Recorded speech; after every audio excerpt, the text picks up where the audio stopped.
Hello guys, hello, and we are here for our early story time. And I have my beautiful Isabella with me today, and she is going to be with mommy while we do story time. And I haven't changed her because, like I said yesterday in one of my other previous videos, I don't change my cuddle babies much. So she is an angel, and I love her to death. So anyway, let's get started on story time. This is the second time I've had to do this because the first time my dryer was going and you couldn't hear me. So let's start again. We are doing, and since it is almost that season, and I've already started my Christmas stuff, so let's read one of my favorite books from one of my favorite movies.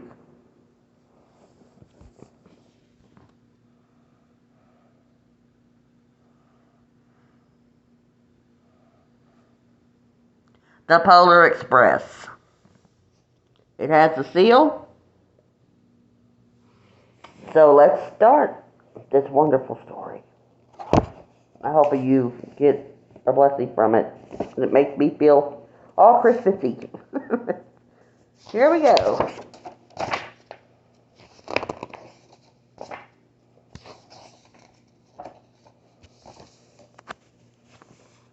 On Christmas Eve, many years ago, I lay quietly in my bed. I did not rustle the sheets. I breathed slowly and silently.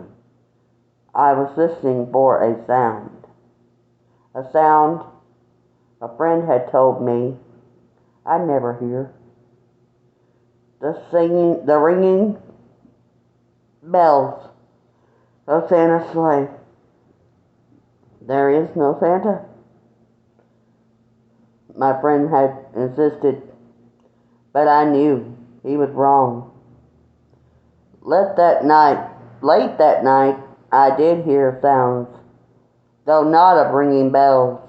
From outside came the sounds of hissing steam and squeaking metal. I looked through my window and saw a train standing perfectly still in front of my house.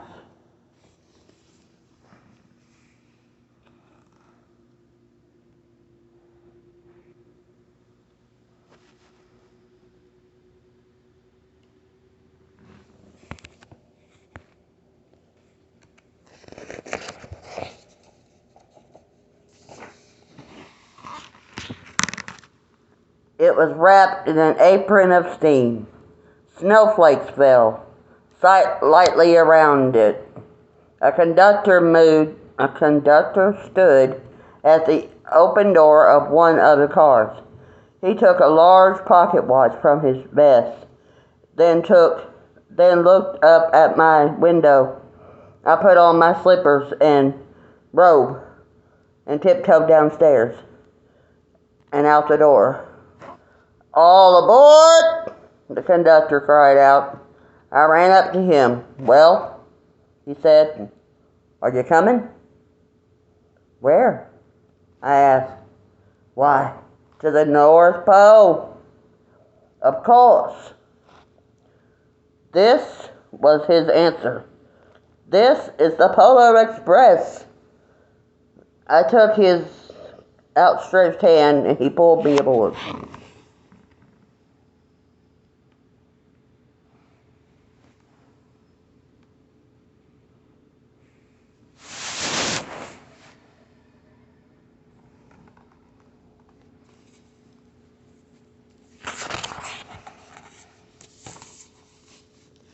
The train was filled with other children, all in their pajamas and nightgowns. We sang Christmas carols and we ate candies with nougat centers as white as snow. We drank hot cocoa, as thick and rich as the melted chocolate bars. Outside, the lights of towns and villages flickered in the distance as the Polar Express raced northward.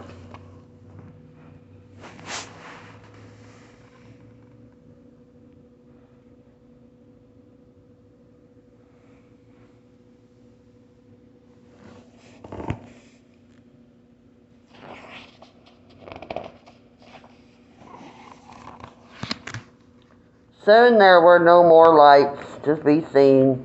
We traveled through cold, dark forests where lone wolves, excuse me, lean wolves roamed, and white-tailed rabbits hid from our train as it thundered through the quiet wilderness.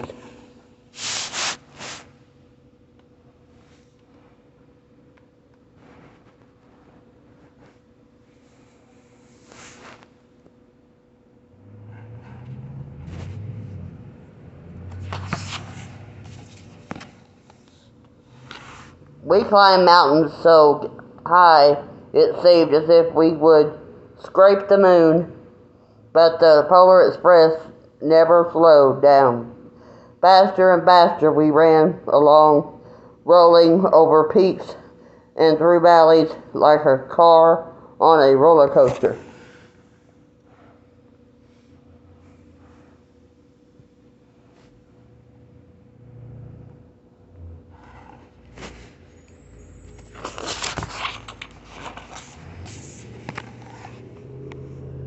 The mountains turned into hills, the hills to snow-covered plains. We crossed a barren desert of ice. The great polar ice cap lights appeared in the distance. They looked like the lights of a strange ocean liner sailing on a frozen sea. There, said the conductor, is the North Pole.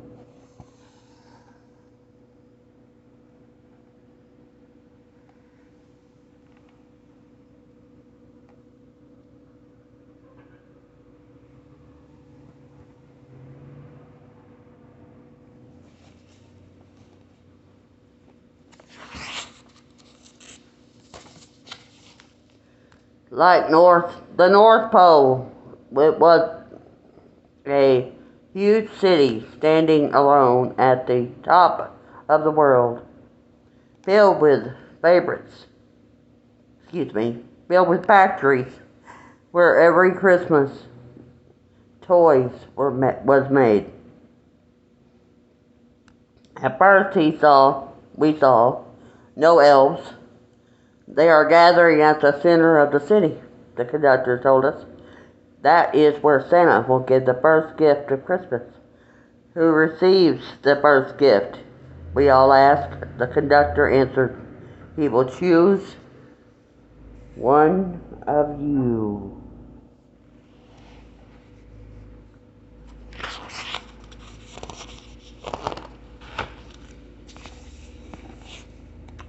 Look, shouted one of the children.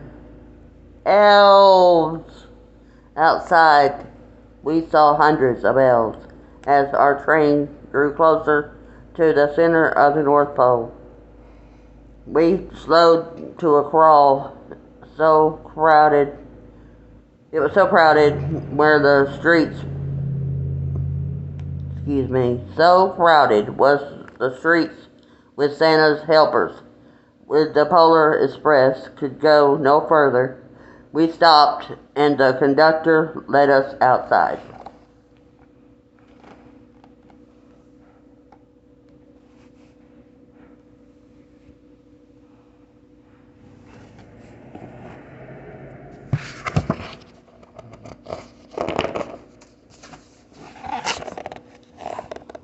We pressed through the crowd to the edge of a large open circle.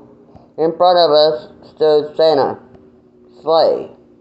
The reindeer were excited. They pranced around. They pranced and paced, ringing the silver sleigh bells that hung from their harness. It was a magical sound, like nothing I'd ever heard across the circle. The elves moved apart and Santa Claus appeared.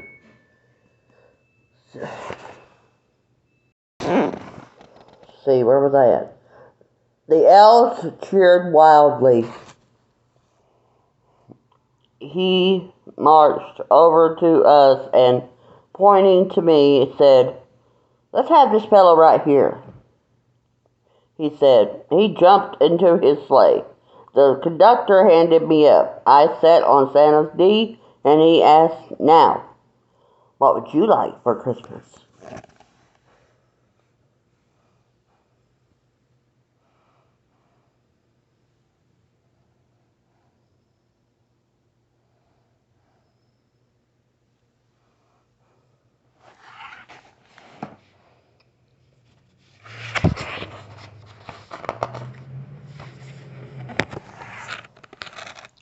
I knew that I could have any gift I could imagine, but the thing I wanted most for Christmas was not inside Santa's big giant bag.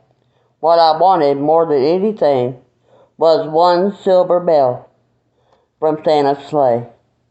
When I asked Santa, Santa smiled. Then he gave me a hug and told an elf to cut a bell from a reindeer's harness. The elf tossed it up to Santa.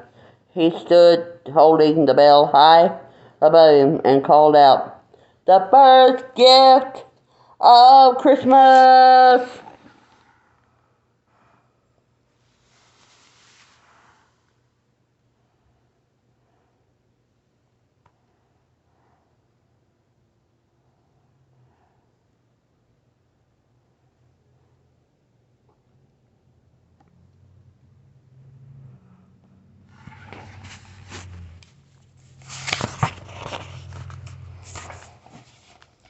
A clock struck midnight. As the elves roared their approval, Santa handed the bell to me, and I put it in my bathrobe pocket. The conductor helped me down from the sleigh. Santa shouted out.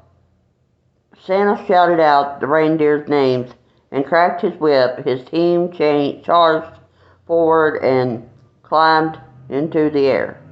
Santa circled once above us, then disappeared in the cold, dark polar sky.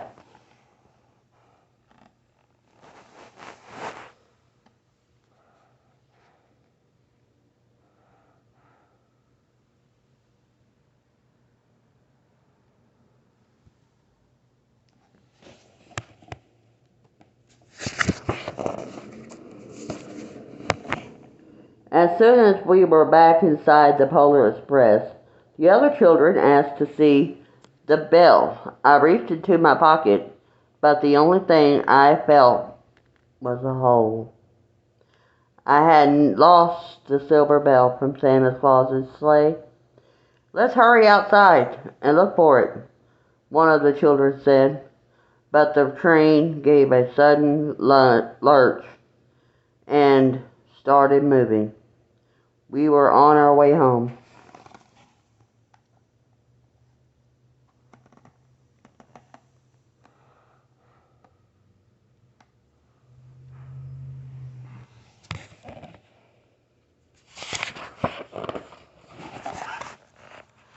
It broke my heart to lose the bell. When the train reached my house, I sadly left the other children.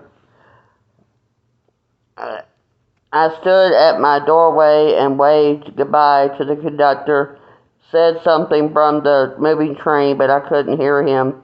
"What?" I yelled out. He cupped his hands around his mouth. "Merry Christmas!"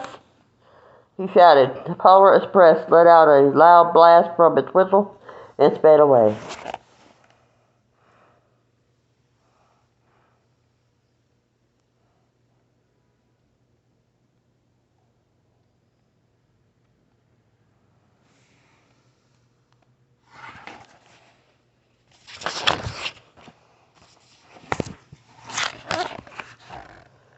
On Christmas morning, my little sister Sarah and I opened our presents. When it looked as if everything had been unwrapped, Sarah found one last small box behind the tree.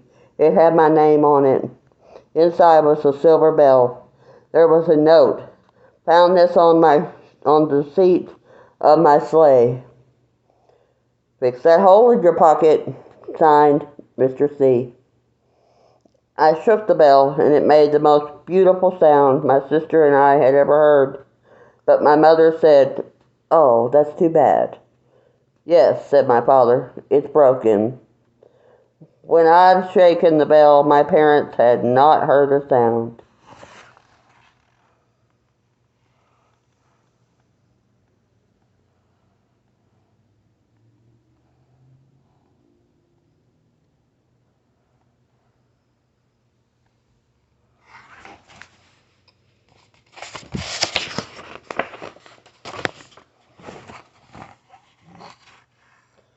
At one time, most of my friends could hear the bell, but as years passed, it fell silent for all of them.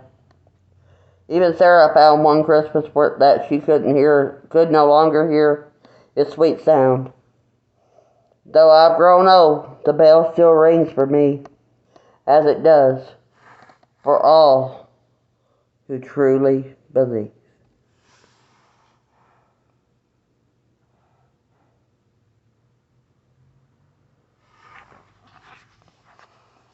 And that was the end of the Polar Express. Thank you all for joining us for story time today. I hope you enjoyed the story, and I hope you have a beautiful weekend. Stay safe, be blessed, and have a great weekend, not just a good weekend. Much love, everyone. From me and Isabella. Bye-bye.